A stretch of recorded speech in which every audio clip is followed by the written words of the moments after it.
what we came to tell or to expose ourselves at this conference is the way what we are doing at our project.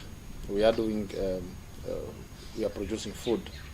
We are producing food, but we are doing it in such a manner that we conserve or we protect the natural resources. Protect the natural resources, which is the soil and the environment and the water. So, but we produce cereals, which is maize and wheat, and also vegetables. But we are doing it in such a way that we don't disturb the land. We don't overuse or use a lot of water unnecessary. We don't use improper pesticides, which will bring harmful effect at the end of the day to the environment we are living in. Because what our model is, we want to see that same particular land. I want to see my own son or my own daughters to come and be a farm managers 40, 50 years from now. Basically, that's why we came in. And give viewers a sense of your farm. So you said you're in the northeast of Namibia. How big is the farm? How many people work there, and what sort of crops or livestock do you look after?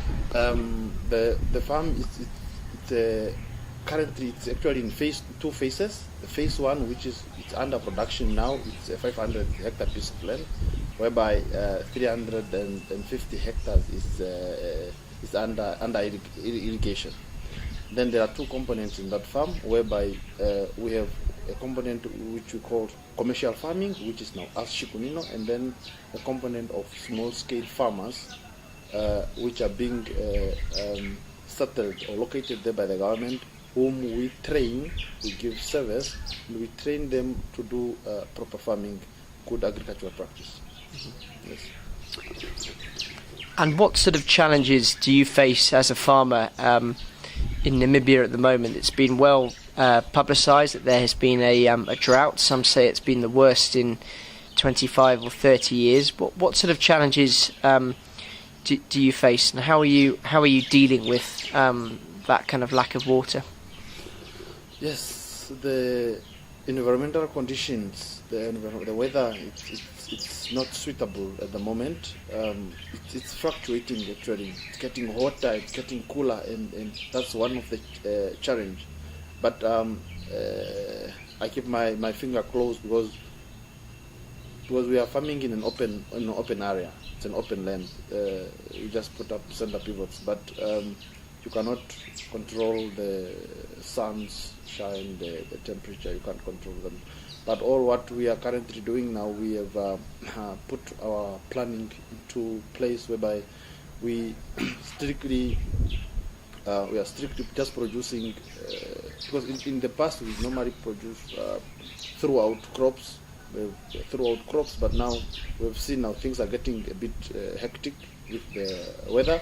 So we are doing now what is the crops for summer, we do it in summer, and the crop for winter, we do it in winter. And then, but it's because of now the winter had become a bit longer, so that is now one of the challenges which we can't handle, but yes, we just have to live with it.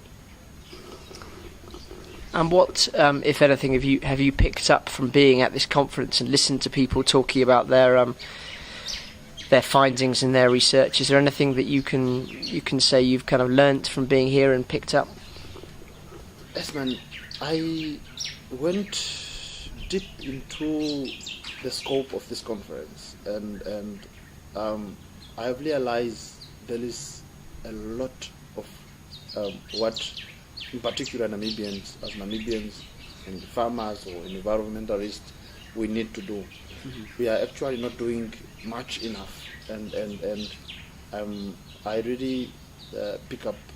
It's quite a bunch of it. If I start now, I think this interview gonna be 4 or 5 hours long. So, but as I say, I've seen, I've picked up one of the weakness of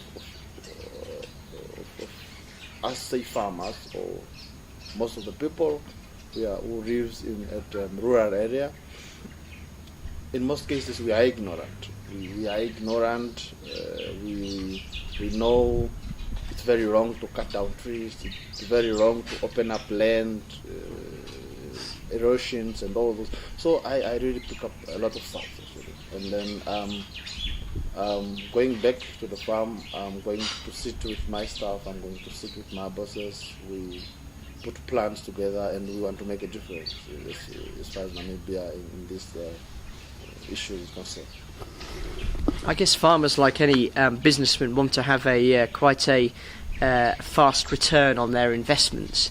How difficult do you feel it is for farmers to have to look to the long term and really invest in long-term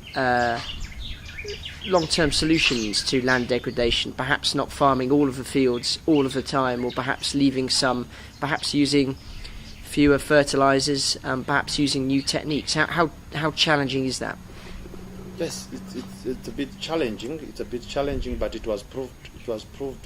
It's a correct way. And yes, you won't get, if you start it today, you won't get the result tomorrow. It needs some couple of time.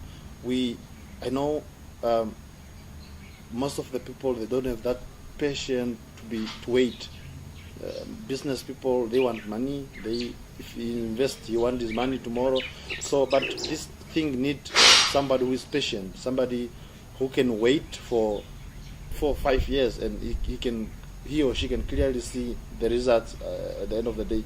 All what we need to do is if we start implementing the things we are getting out of this conference, to manage our land very properly. So at the end of the day, I mean, we are not only doing it for ourselves, we are doing it for the next generations. No, because the whole thing is, what will the next generation do if all they come in 50, 70 years from now, they find there's no trees, there's nothing, no grass, nothing. So what will they depend on? So, because currently we are also depending on these trees, which few are we left. At least let's multiply them. And after 70 years, we got quite a bigger jungle where our grand and great children can live on.